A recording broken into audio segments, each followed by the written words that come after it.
तो जैसा आपने को पता है कि आज नामांकन का आखिरी दिन है और इस लोकसभा क्षेत्र के हमारे 5 नामांकन पहले भरे जा चुके थे। अब 4 और आज भरे जा रहे हैं, जिसमें अभी मैं प्रातःकाल पहले नीलोखेड़ी गया था, अब यहाँ असंध आया हूँ और साथ ही साथ हमारे स्मालका और पानीपत ग्रामीण वो दोनों भी भरे जा रहे हैं। तो सभी 9 के 9 यहाँ हो रहे हैं और हरियाणा भर में भी आज 27 नॉमिनेशन और भरने के बाद पूरे 90 के 90 नॉमिनेशन हो जाएंगे। कांग्रेस ने भी अपनी टिकटें जारी कर दी हैं, आज लास्ट दिन रात को भी।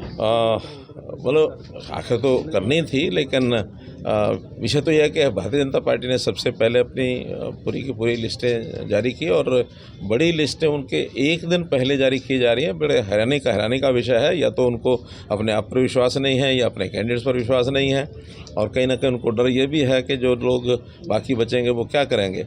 इसलिए उन्होंने उस विषय में से अपना रास्ता कोई निकाला होगा, लेकिन उनके कैंडिडेट क्या करेंगे, या तो वो इंडिया भरते तो भरते, नहीं तो अब जो है उनका दौर जो शुरू होगा वो आप भी देखेंगे, हम भी देखेंगे। सर, आप द्वारा बिना खर्ची पर्ची की जो नौकरियां युवाओं को दी गई है हरियाणा के अंदर, लगता है आपको विधानसभा चुनाव में बहुत अहम रहेंगी वो सारी चीज़? मैं कहता हूँ जैसा मेरा लोकसभा के अंदर पूरा दौरा हुआ, इसी लोकसभा में लगभग 400 गाँव में मेरा जाना हुआ, एक ही विषय सब लोग जो है उसका जो बखान करते थे कि हरियाणा ने पहली बार इस प्रकार अनुभव किया है कि बिना किसी सिफारिश के, बिना किसी पर्ची और खर्ची के, और हर गांव में कहीं 20, 40, 50, 60, 100 नौकरियां भी मिली हैं। और इससे गांव के लोग बहुत ही आनंदित भी हैं और आकर्षित भी हैं कि ये हरियाणा में देखने को भी मिल नहीं सकता था।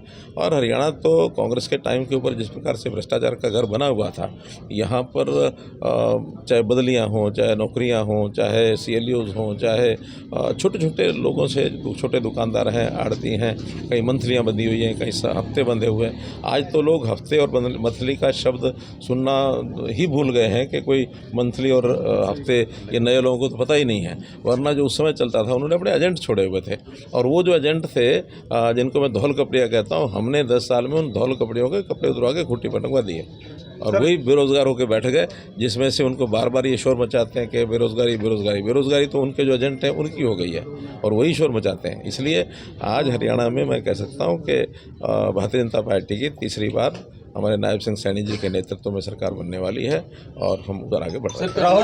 राहुल गांधी अमेरिका गए हुए और कई तरह के बयान उनके सामने आ रहे हैं देश के प्रति।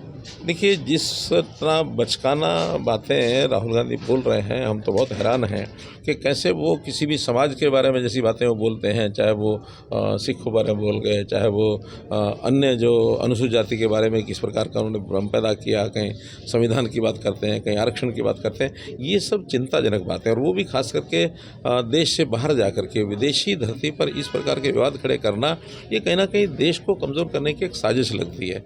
और इस साजिश में वो बेनकाब हो चुके हैं और इस बेनकाबी का उनको खामियाजा भुगतना पड़ेगा, कांग्रेस पार्टी को भुगतना पड़ेगा, और जहाँ जहाँ चुनाव है वहाँ तो अभी भुगतना पड़ेगा उनको। सर, करनाल का टैगलाइन CM सिटी हट गया, क्या कहेंगे करनाल के लोगों से? करनाल के लोग कह रहे हैं भी अब लाडवा CM सिटी हो जाएगा। सर, ऐसा नहीं है, CM सिटी भी वैसी रहती है, XCM सिटी भी वैसी रहती है। अब XCM सिटी तो हमेशा रहने वाली है, और आखिर यहाँ के जो कैंडिडेट चुन के जाएंगे, और निश्चित रूप से करनाल जिले के 5 कैंडिडेट चुन के जाएंगे, करनाल शहर के भी चुन के जाएंगे, उनको भी कोई ना कोई जिम्मेदारी तो इस प्रकार की मिलेगी कि यहाँ CM सिटी के नाते से भूलने नहीं देते हैं। आज आम आदमी पार्टी के जो करनाल से टिकट मिली है, कहीं ना कहीं उन्होंने करप्शन के कई आरोप लगाए हैं कल। किसके ऊपर? कांग्रेस के ऊपर? नहीं, बीजेपी के ऊपर। अरे जो खुद यानी सना पड़ा हो करप्शन में, जिनका लीडर करप्शन के कारण से जेल में पड़ा हो, यानी वो 900 चूहे खा के बिल्ली हज को चली, ये तो वो वाली कहावत है। सर, असंध की जनता से क्या अपील करेंगे? आज योगेंद्र राणा जी की नामांकन भरवा